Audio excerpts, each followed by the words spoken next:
an absolute huge fan of this man.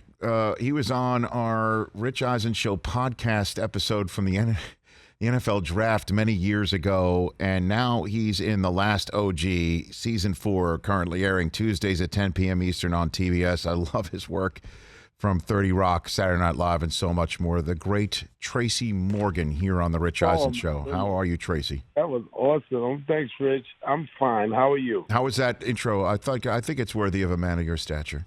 I really do. I thought it was awesome. Thank you. I greatly appreciate that.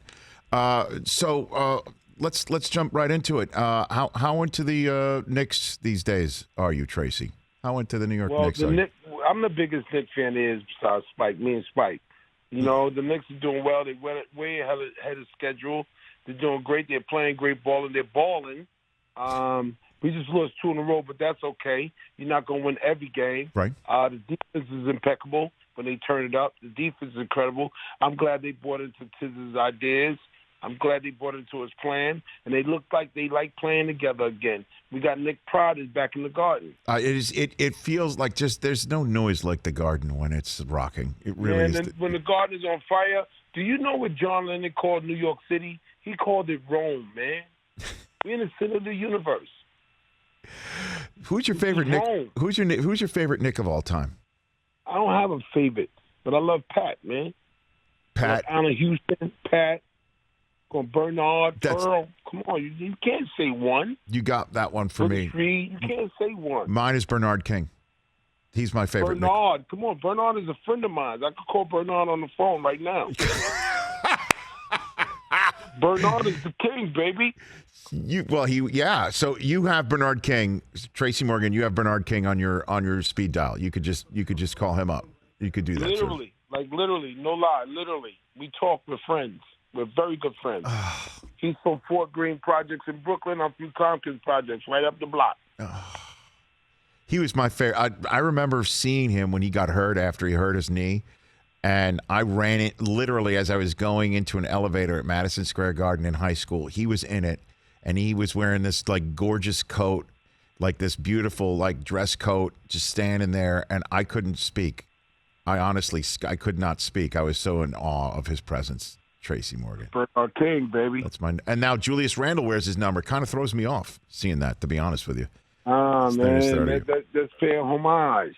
I know. That's fair homage to Bernard King, baby. Okay. And the Yankees, are you into them too, Tracy? Or what? Come on, I worked at Game 4 for like 10 years.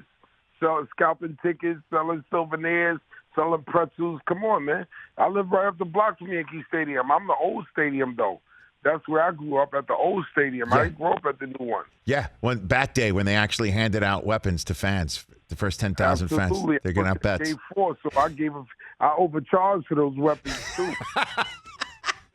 I had to give back Lorne Michaels. I had to give him back $20.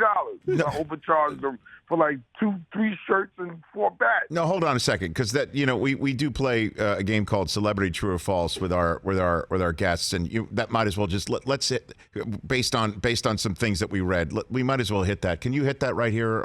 Let's just go for it with Tracy Morgan. We'll play Celebrity True or False with our we've got our whole production value to it. Go for it. Hit it, please.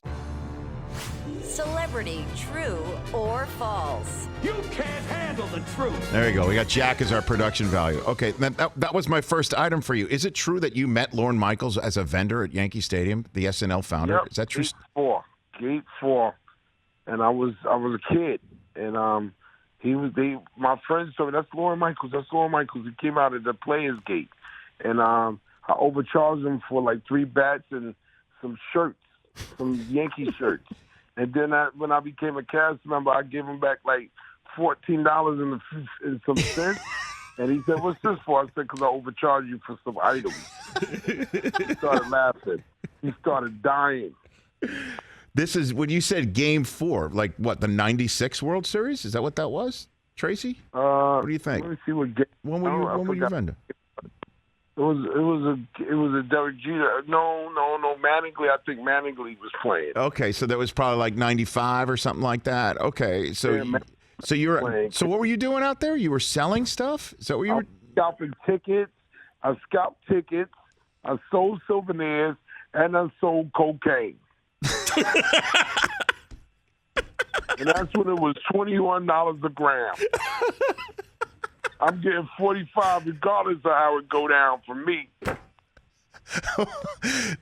So this is true. True story, because I live right up the hill.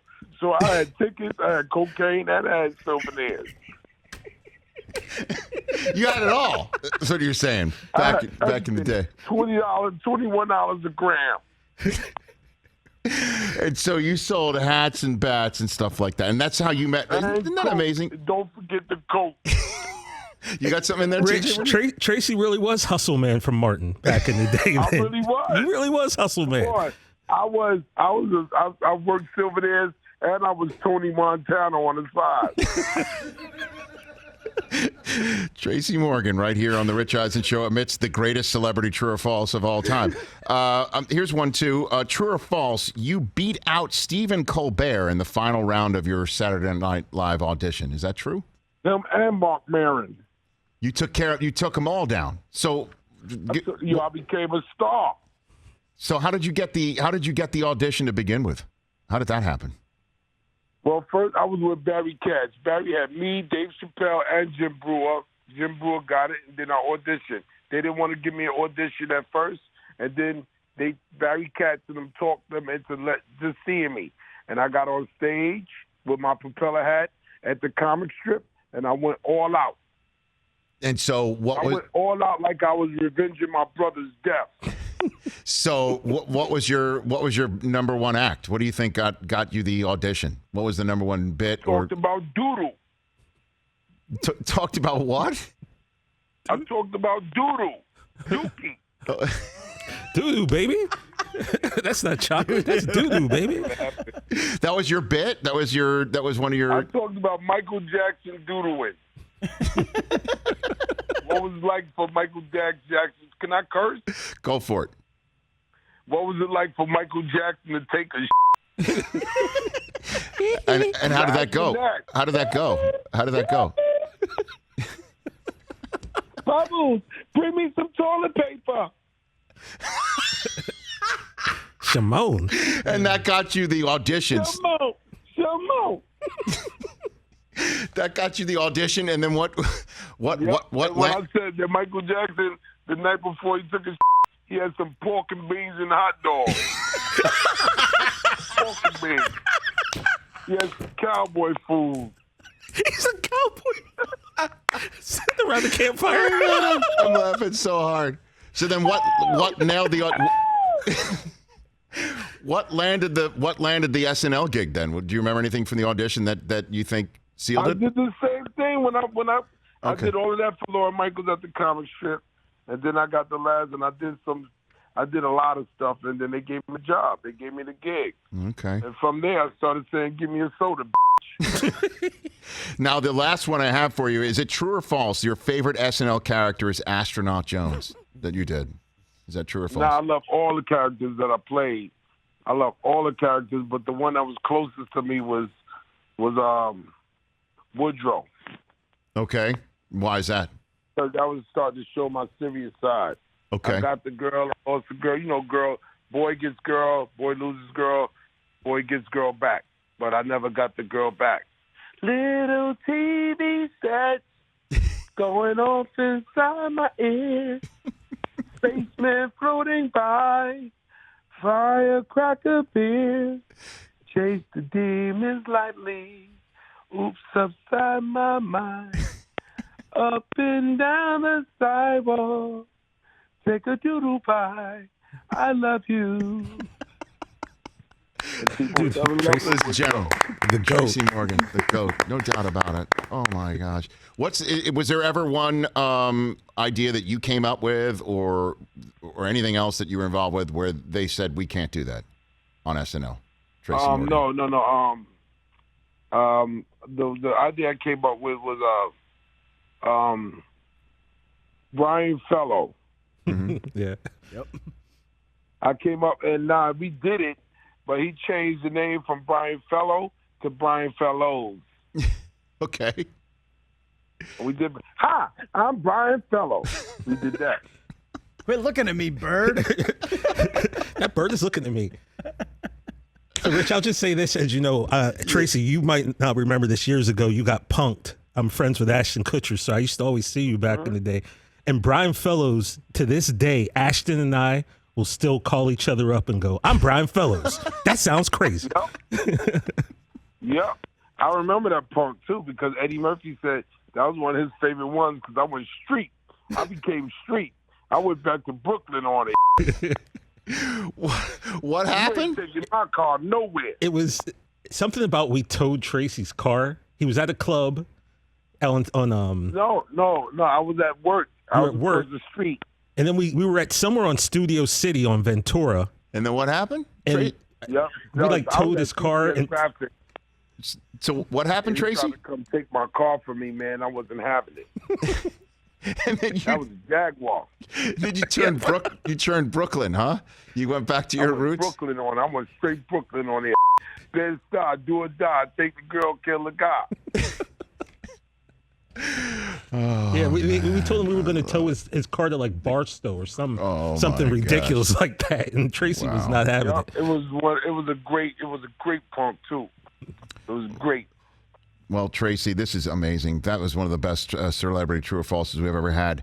How are you enjoying doing The Last OG? Let's talk about I love that. it.